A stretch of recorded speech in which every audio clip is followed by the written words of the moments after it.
Imagine this. You walk into work after your honeymoon, still adjusting to married life. You're happy, hopeful, and just trying to get through your day. But instead of support, you're surrounded by a pack of loudmouths, mocking, jeering, turning your private life into their running joke. And one guy in particular won't stop until he crushes your spirit. Now, most people would either snap or just suffer in silence. But not my dad. No, he turned their laughter into a weapon. And the way he flipped the script? It still makes me laugh to this day. If you've ever had someone mock you, underestimate you, or just wouldn't let you live in peace, you're going to love this. Hit that like button, subscribe, and buckle in for one of the most deliciously petty but oh so satisfying revenge stories you'll ever hear. This isn't my story, it's my dad's. His name was Dave, a man built of grit, calloused hands, and quiet pride. He grew up during the Great Depression, which meant years of poor nutrition. The kind of hardship that doesn't just leave scars on your memories, it leaves scars on your body too. For him, it meant bad teeth. Soft, fragile, always needing work. By the time this story began, Dad was a newlywed. My mom, Sue, was his whole world. They'd just come back from their honeymoon, still wrapped in that fragile, glowing bubble of new love. Mom was the kind of woman who noticed every detail. If Dave's shirt collar was frayed, she'd fix it. If he had a long day ahead, she'd pack his lunch. And during this time, when his dental work made it painful to bite into certain foods, she peeled his apples, cored them, and sliced them just so, a tiny act of care, but one that spoke volumes. Now picture Dave, a master tradesman, skilled, respected in his craft, but working in an environment full of men who thought toughness was measured not in skill, but in how much you could rib each other.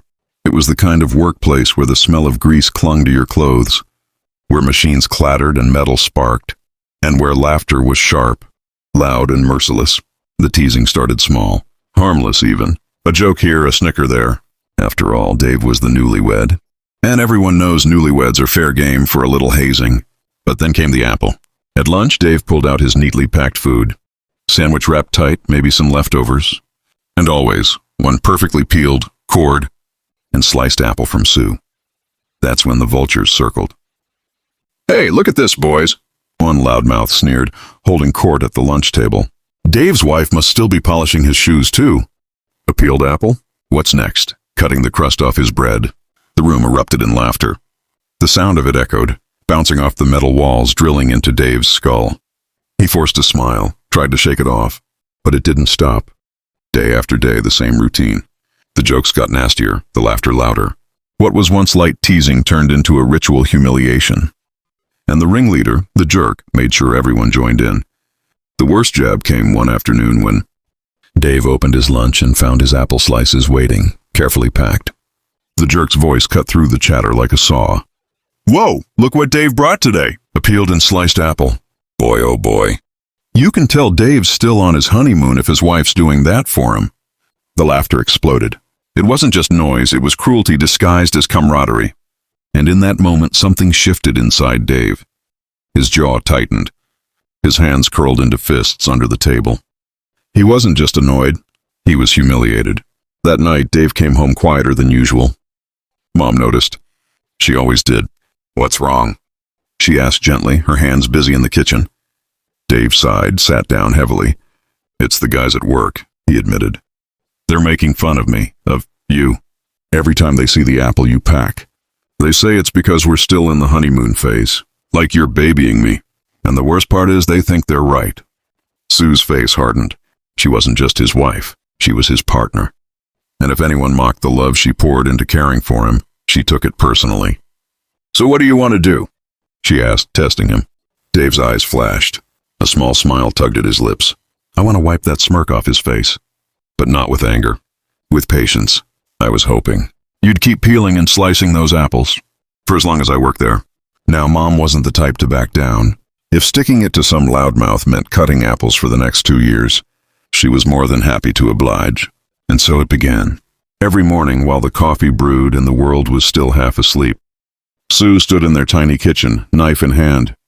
The apple skins curled like ribbons into the sink as she cored and sliced each one with deliberate care. She packed them neatly, knowing each piece was a silent bullet in their long war of patience. Day after day, Dave walked into that job site with his lunchbox. Day after day, he opened it at the table, revealing the same neatly prepared apple. And day after day, the jerk tried to get the same reaction. But something strange started to happen. The laughter grew weaker, less enthusiastic. Some of the guys even started rolling their eyes when the jerk cracked his predictable jokes. The novelty had worn off.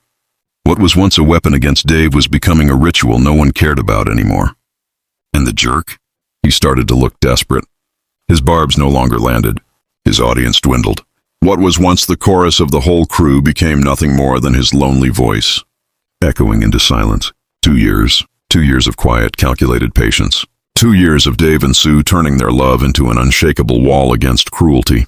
Finally, the day came. Dave had landed a new job, better pay, better conditions.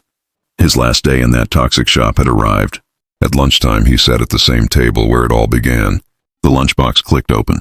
Inside, the apple, peeled, cored, sliced as always. He could feel the jerk's eyes on him, waiting, hoping for one last chance to get a dig in. But Dave was ready. He picked up a slice, turned slowly, and locked eyes with the jerk. The room went quiet. Even the machines seemed to hush, as if waiting for what came next. Dave lifted the apple slice to his mouth, took a deliberate bite, and with the calm confidence of a man who had already won, said, "Well, I guess my honeymoon never ended, huh?" The silence shattered. The crew burst out laughing, not at Dave this time, but at the jerk. The loudmouth who had spent 2 years trying to humiliate. Someone now sat red-faced, staring at the floor. His kingdom of mockery had crumbled in an instant. And Dave? He walked out of that place with his head high, leaving behind the sound of the crew's laughter echoing in the jerk's ears. Revenge doesn't always have to be loud, violent, or instant. Sometimes the most devastating payback is patience. It's letting your enemy dig their own grave while you quietly stand tall. My dad didn't just defend his dignity. He showed everyone that real strength is quiet, consistent, and rooted in love. If this story gave you chills, smash that like button and tell us in the comments. What's the most satisfying slow burn revenge you've ever seen? And of course, subscribe for more stories that prove